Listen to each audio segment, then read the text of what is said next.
भारत के प्राचीन ऋषि, प्राचीन संत संस्थाओं के रूप में कार्य किए, व्यक्ति के रूप में नहीं, और उन्होंने अनामता का परिचय दिया, क्रेडिट लेने की कोशिश नहीं की। आज के ब्यूरोक्रेसी पर यह सिद्धांत लागू किया जाता है, लेकिन आज की ब्यूरोक्रेसी अनामता के सिद्धांत पर नहीं चलती। राजनेता भी क्रेडिट लेने को बेताब है तो ब्यूरोक्रेसी भी बेताब है। लेकिन हमारे प्राचीन संतों ने ऐसा नहीं किया।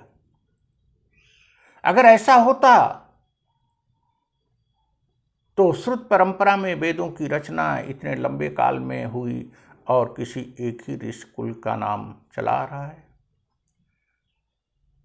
व्यास वेदों के संकलन करता भी हैं तो महाभारत भी लिख रहे हैं इतने लंबे काल तक।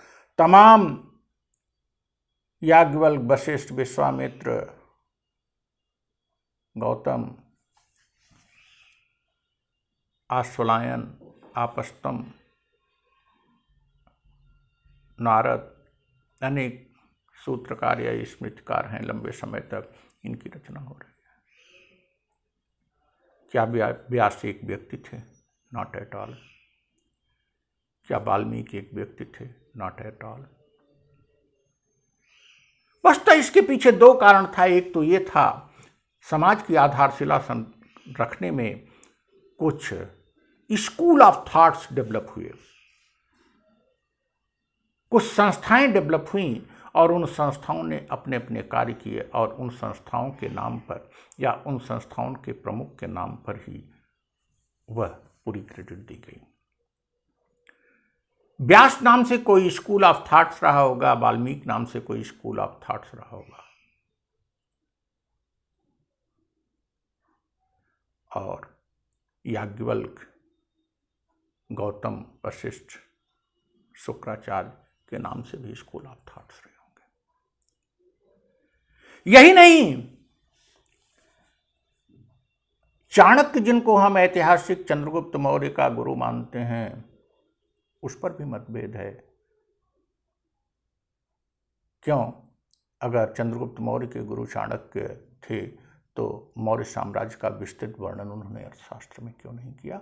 और अर्थशास्त्र में बहुत सी बातें ऐसी हैं जो गुप्त काल तक की हैं, न केवल मौर्य काल में बल्कि आगे तक भी देखी जा रही हैं। संभव है अर्थशास्त्र मूल रचना की हो, उसमें उनकी शिष्य परंपरा ने या उनकी स्कूल ऑफ थॉट्स ने उसको डेवलप किया हो।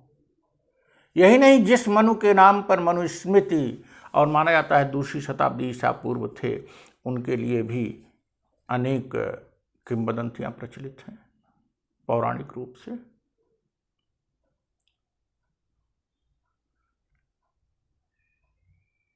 इसके पीछे दो कारण दिखाई पड़ते हैं। एक तो ये, इतिहास की हमारी अवधारणा उस समय प्राचीन काल में भारत में विकसित नहीं थी, इतिहास का हमारा कॉन्सेप्ट नहीं था, इसलिए एक हिस्टोरिकल क्रोनोलॉजी नहीं बन सकी। लेकिन इसका एक दोष है कि हमको जानने समझने में क्या कब हुआ अनुमान लगाना होता है, तर्क वितर्क के माध्यम से स्थापित करना होता है। लेकिन इसका फायदा भी हुआ। इसका फायदा ये हुआ कि व्यक्तिगत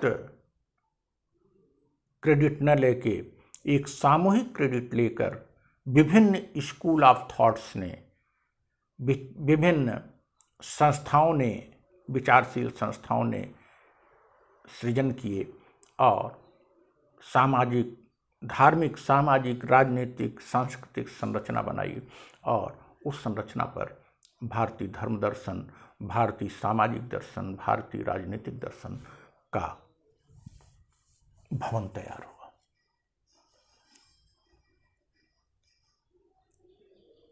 जब हम यूनान में जाते हैं कंटेम्प्रेरी, तो वहाँ हम देखते हैं कि इतिहास का कॉन्सेप्ट है और व्यक्तिगत क्रेडिट ले रहे हैं प्लेटो, अरिस्टोटल या अन्य लोग। हमारे यहाँ भी राजनीतिक चिंतन कहीं से भी कमतर नहीं है, लेकिन वह राजनीतिक चिंतन किसी मठ को क्रेडिट दी जा रही है, किसी संस्था को क्रेडिट दी जा रही है या किसी व्यक्ति को भी क्रेडिट दी जा रही है तो व्यक्ति के प्रमुख के रूप में है, जबकि उसके